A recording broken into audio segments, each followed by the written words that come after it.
keep it. I believe in the sacredness of life, and I believe that this is a serious decision. But I think every child ought to be wanted. That's brought into this world. That's why we have so much child abuse. Unspeakable child abuse. But be that as it may, this program, the Black Church Initiative, was an effort to stem the tide of teen pregnancy. We have programs, as Jim said, over 700 churches around the country have a program called Keeping It Real. And Keeping It Real is a 7-week program where we bring together the minister, the youth, and the parents or guardian in the same setting and talk about the issues of responsible sexuality. We talk about being responsible and respected. Somebody said, well, do you believe in abstinence? Yes, but I believe in abstinence plus. Plus means comprehensive sexuality education.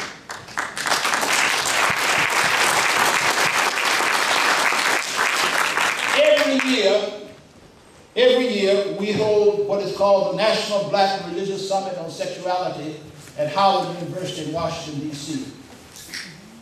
And at this summit we spend 3 days, sometimes 3 days, discussing ways and means of us addressing the issues in the black community, whether it's teen pregnancy, whether it's sexual orientation, whether it's domestic violence. And this program has grown tremendously in the 11 years that we have sponsored it. And we continue to do it. We invite you to come. Sue Ames, who's here, she is head of our religious coalition in this area.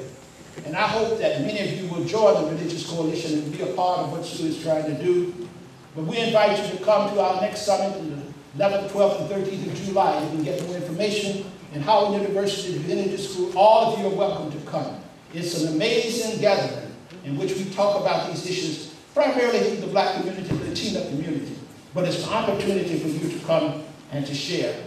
Our program has been so successful, and I say our program because many are ministers, that we went to South Africa back in 1999 and met with Archbishop Jungo Kulu Ngani, who is the successor of the Bishop Tutu. And he asked us to bring that program there in South Africa. And since that time, we've had a tremendous success. They've served almost 32,000 young people in churches and in schools throughout South Africa, particularly in Cape Town. So we want you to come and to share with us at that time, to see what we are doing at the National Black Religious Summit on Sexuality. And then finally, I want to just say some things to you. We need your help.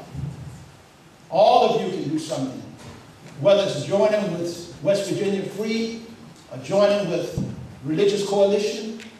We need voices. We need voices.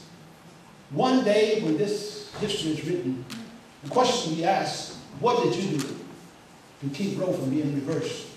What did you do to help in West Virginia make it possible for poor women to have the same services that others? And I think about that every day. I can tell you, and I said this morning, I have a story to tell, and I'm 72 years old, but I remember in Memphis, Tennessee, when I was 13 years old, I had a cousin in Mississippi who was 13, and she became pregnant at 13. In those days, some of you may know, when you became pregnant, 13, or a young person, they sent you away. Sent you away to another city way up from home. They sent her to Los Angeles, California. Now, can you imagine a 13 being transplanted from Mississippi to California?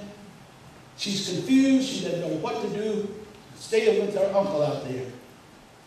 Because of her confusion and frustration, she elected to induce her own abortion.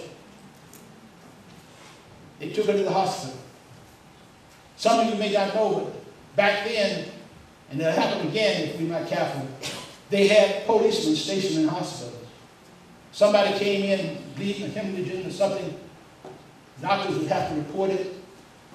And they reported her after they detected that she had had an abortion. They charged her with manslaughter at 13. My uncle was able, because of his connections, to get the charges reduced and finally thrown out. But it left a scar. And that scar stayed with her.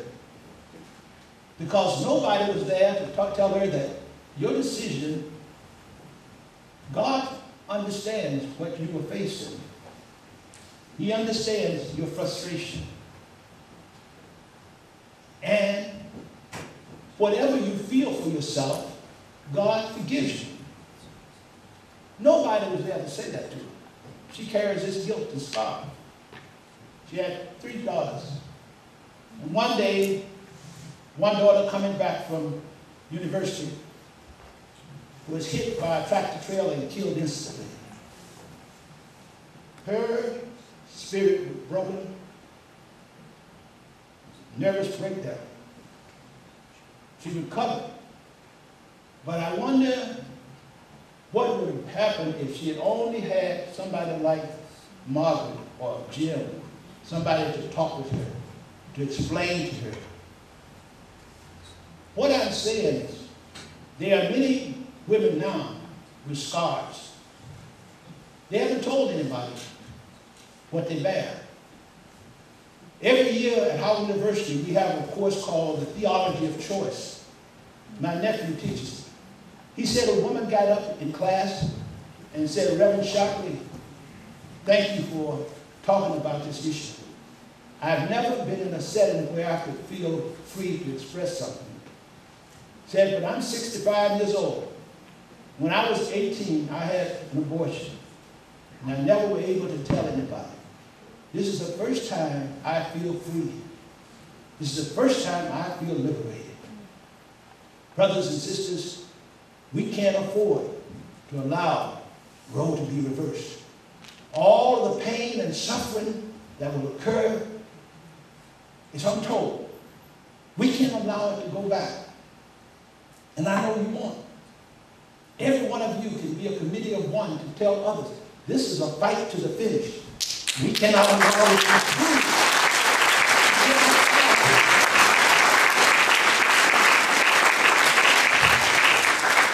Reverend Dr. Martin Luther King, a great orator, but he came to my university to speak in Pine Bluff, Arkansas. And he quoted a poem from John Oxenham that I remember to this day. It was called The Ways. He said, to every man and woman that opens the ways, ways and a way, the high soul takes the high way, and the low soul gropes the low. And in between on the misty flats, the rest drift to and fro. But to every man and woman there open a highway and a low. But each man, each woman, must decide the way their soul shall go. God bless you.